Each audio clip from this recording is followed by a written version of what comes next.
Aqui nós fecharemos a parte envolvendo o julgamento do júri, trabalhando aí a quesitação, que é o ponto, após os debates, esclarecidos os pontos que forem necessários, feitas as devidas adequações ali ao julgamento como um todo, não tendo nenhum requerimento, o juiz quesita, elabora os quesitos a serem submetidos aos jurados.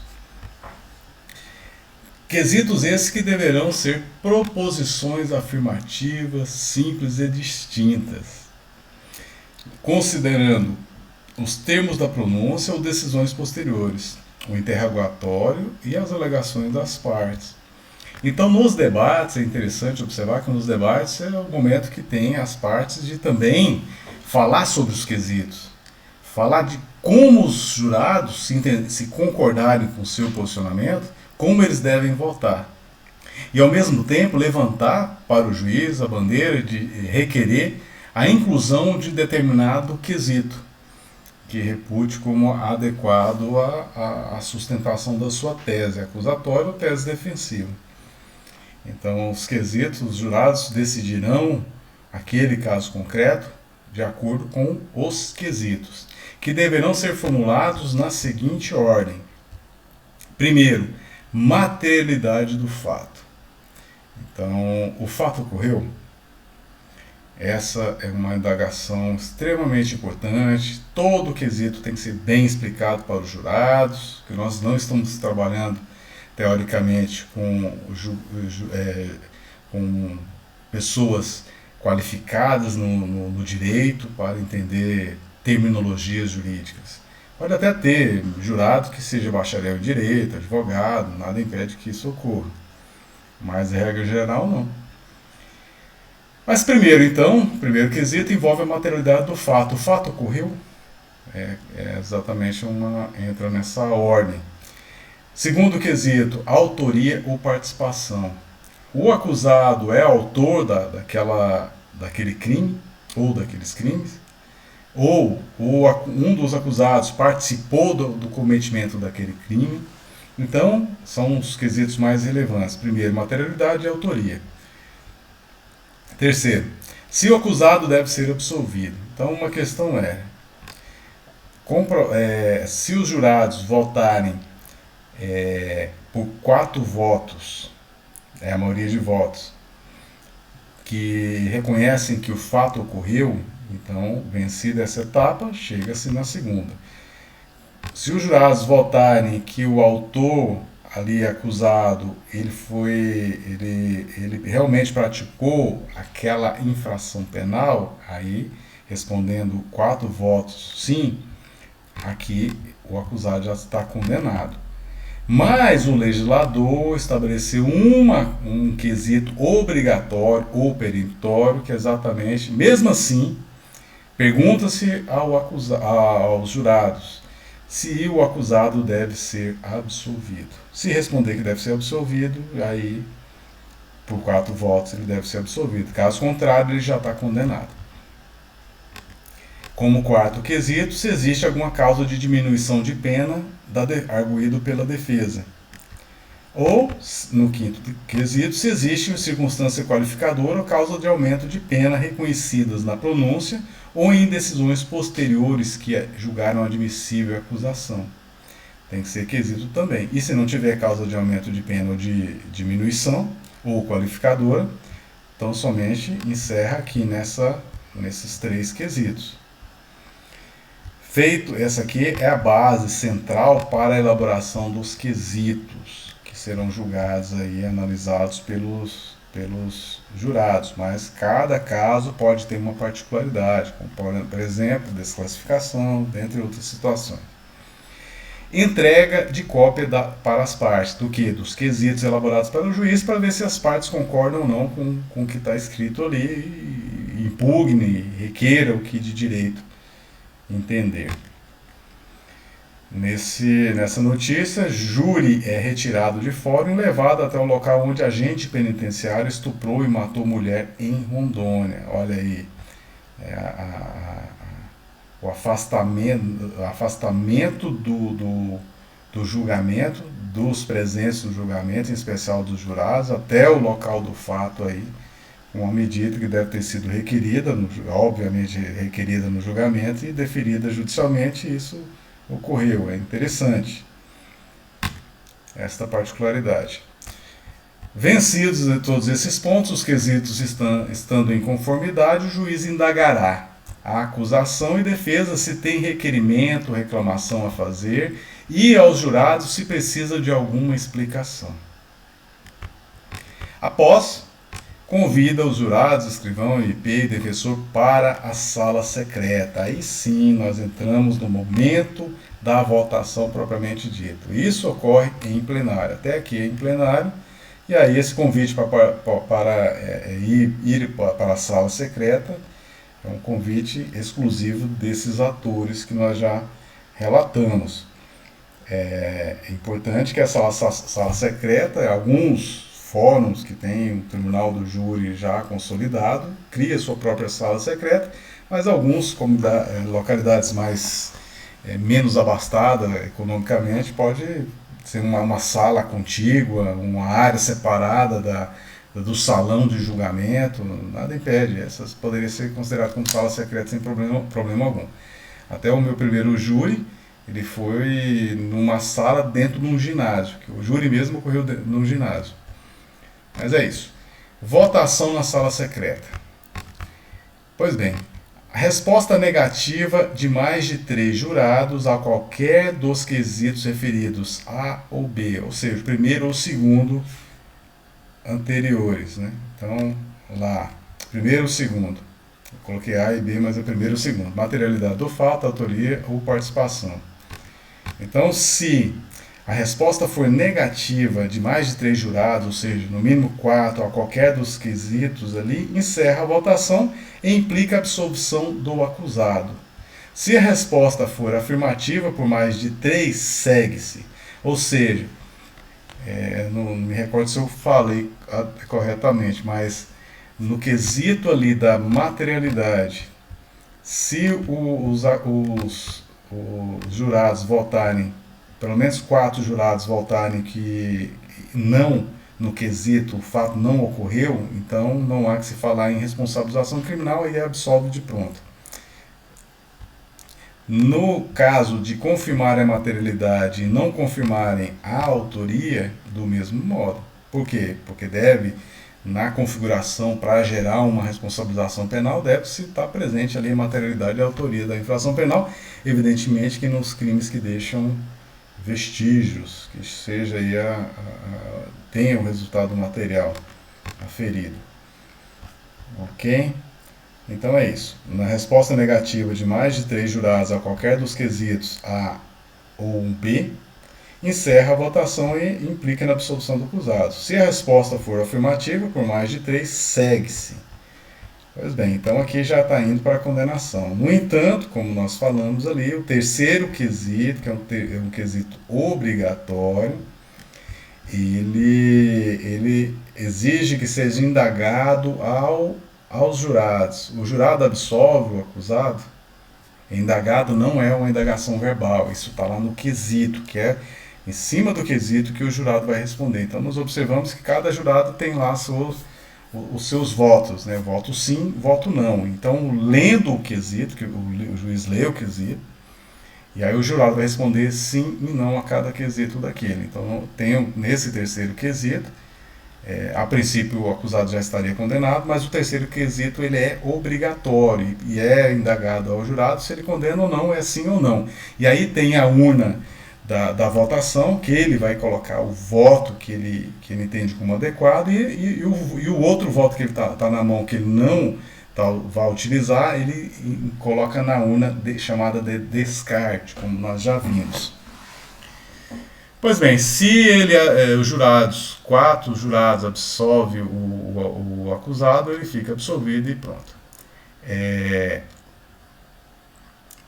No caso contrário, decidindo pela condenação, deve responder. Aqui não está mostrando. Opa, deixa eu ver se tem como baixar aqui. Aí seria o seguinte quesito: se há causa de diminuição de pena, pena arguído pela defesa. E aí outro quesito aí é da acusação: se há circunstância qualificadora ou causa de aumento reconhecidas na pronúncia ou em decisões posteriores, se houver, evidentemente. Em todo caso, é importante algumas questões a mais, quesitos a mais que poderão ser levantados, como, por exemplo, sustentada a desclassificação para outra de competência do juiz singular, será formulado o quesito para ser respondido após o segundo e o terceiro quesito. O segundo quesito é o da autoria e participação, e o terceiro quesito é o da absolução do acusado. Então a desclassificação é outro elemento importante aí que entra antes aí das causas de diminuição de pena ou mesmo de aumento e qualificadora.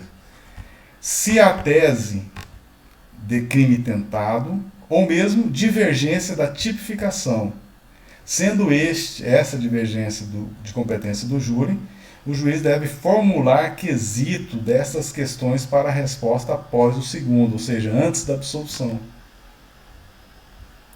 Havendo mais de um crime ou mais de um acusado, os quesitos serão formulados em séries distintas. Que séries distintas é essa? Cada série representa uma infração penal. Então, julga-se, faz os quesitos em relação, por exemplo, ao crime de homicídio, que foi cometido em concurso de crimes, um homicídio, aí outra série de quesitos em relação a furto ou qualquer outro crime que seja doloso contra a vida ou não. Que seja em concurso, evidentemente, com um crime doloso contra a vida. Ato seguinte, o juiz, nesse momento, nesses quesitos, podem ser levantados também arguida aí, solicitada a inserção de quesitos pela defesa ou mesmo acusação em relação, por exemplo, à causa de exclusão da antijuridicidade do fato, da culpabilidade. Então qualquer daquelas hipóteses poderão ser objeto aí de quesitos, seja ela propriamente dita, seja a situação que não isenta totalmente de pena, mas diminui. Então é isso. Ato seguinte, o juiz lerá os quesitos e indagará se há requerimento ou reclamação com registro em ato. Isso aqui já até foi falado, né? Mas são situações aí diferentes que envolvem a manifestação das partes, que conduzem aí ao entendimento no sentido do juiz ter que inserir ali nos quesitos, se for pertinente, evidentemente. Mas já lá na sala secreta, uma particularidade da sala secreta, também chamada sala especial, ou auditório, sala de audiências com retirada dos presentes. Então quem participa lá efetivamente são o juiz, os jurados, o Ministério Público, assistente, querelante, defensor, escrivão e oficial de justiça. O resto fica em plenário lá, aguardando o pronunciamento do júri. Antes da votação de cada quesito, mandará distribuir cédulas de papel opaco e dobráveis, contendo 7 delas a palavra sim, 7 delas a palavra não. Até me adiantei em relação a isso, comentando que cada jurado ele vai votar em cada quesito sim ou não. Então aquele que ele queira votar, né, se é sim ou não, ele vai depositar o voto na urna adequada. A urna, portanto, é que tem uma urna dos votos e a urna do descarte, que aqui embaixo já fala, exatamente visando garantir o sigilo do voto, que é acompanhado pelo oficial de justiça.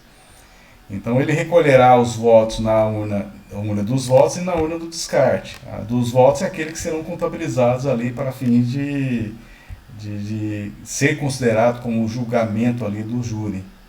E após esse ato, o escrivão ele vai registrar a votação e as cédulas não utilizadas para cada quesito.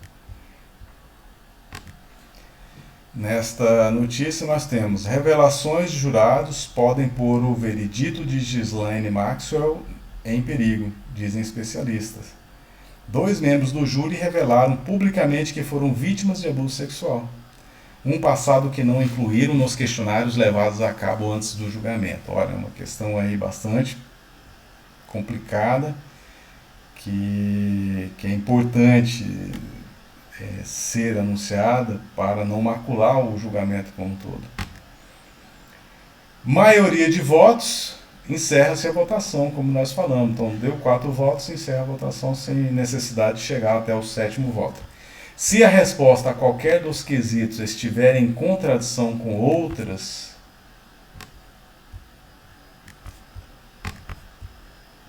o juiz, explicando aos jurados, submeterá novamente a votação dos quesitos a que se referirem tais respostas, ou seja, não pode estar contraditório ali a votação dos quesitos.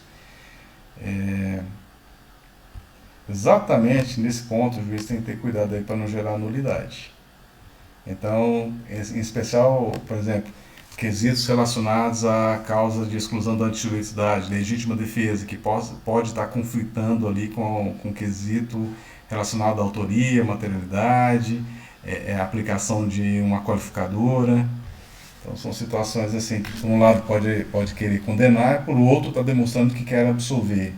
E havendo divergência de posicionamento, o juiz tem que deixar bem clara essa situação e as partes têm que acompanhar esse processo. Se, pela resposta dada a um dos quesitos, o presidente e o juiz verificar que ficam prejudicados os demais, assim o declarará, dando por fim a votação, como é o caso da absolvição. Então, se deu a absolvição, se os jurados entenderam que não houve materialidade, ali já encerra, não precisa chegar aos demais quesitos. De novo, cuidado para não gerar nulidade, tem que deixar bem clara essa situação para não macular aí o julgamento. Pois bem, feito isso, faz-se a assinatura do termo após a votação dos jurados. Essa assinatura é pelo juiz, jurados e partes. Não fala em assistente, mas, por óbvio, se ele participou do julgamento, ele tem que assinar também, o querelante do mesmo modo, se houver.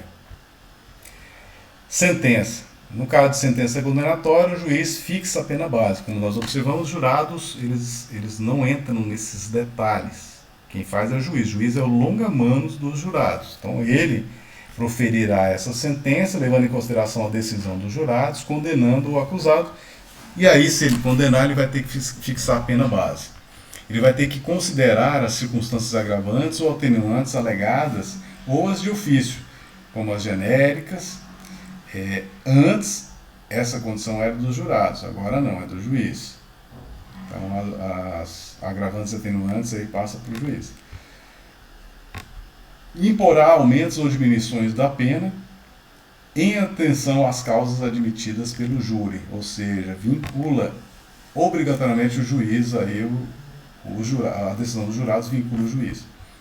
Observará as demais disposições do artigo 387, envolvendo fixação do valor mínimo para a reparação dos danos causados, considerando os prejuízos ao ofendido, aplicação provisória de interdições de direitos e medidas de segurança, determinará a publicação da sentença na íntegra ou em resumo e qual o jornal que deve ser feita essa publicação, decidirá a manutenção ou imposição de preventiva, ou seja, da prisão preventiva. Aí a questão é, em sentença?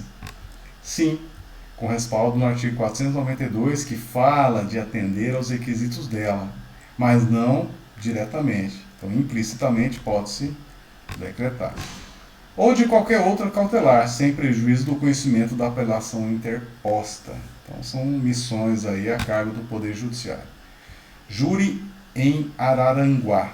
Condena um homem a 25 anos de prisão por homicídios tentado e consumado. Tá aí, concurso de crimes. Então, aqui nesse caso, nós observamos exatamente o que? Uma série de quesitos para o homicídio tentado e uma série de quesitos para o homicídio consumado. Também o juiz deve decretar os efeitos genéricos específicos da condenação de acordo com o artigo 92 e seguinte do Código Penal Brasileiro, tornando certa a obrigação de indenizar a perda em favor da União dos instrumentos e produto do crime, ou qualquer bem ou valor auferido pelo agente, perda de cargo, função pública ou mandato eletivo, quando aplicada pena privativa, de liberdade igual ou maior do que 1 ano, em caso de abuso de poder ou violação de dever para com a administração pública, ou quando aplicada pena privativa de liberdade maior do que 4 anos nos demais crimes. Incapacidade para o pátrio poder, tutela ou curatela nos crimes dolosos, sujeitos à reclusão, cometidos contra o filho, tutelado ou curatelado, bem como inabilitação para dirigir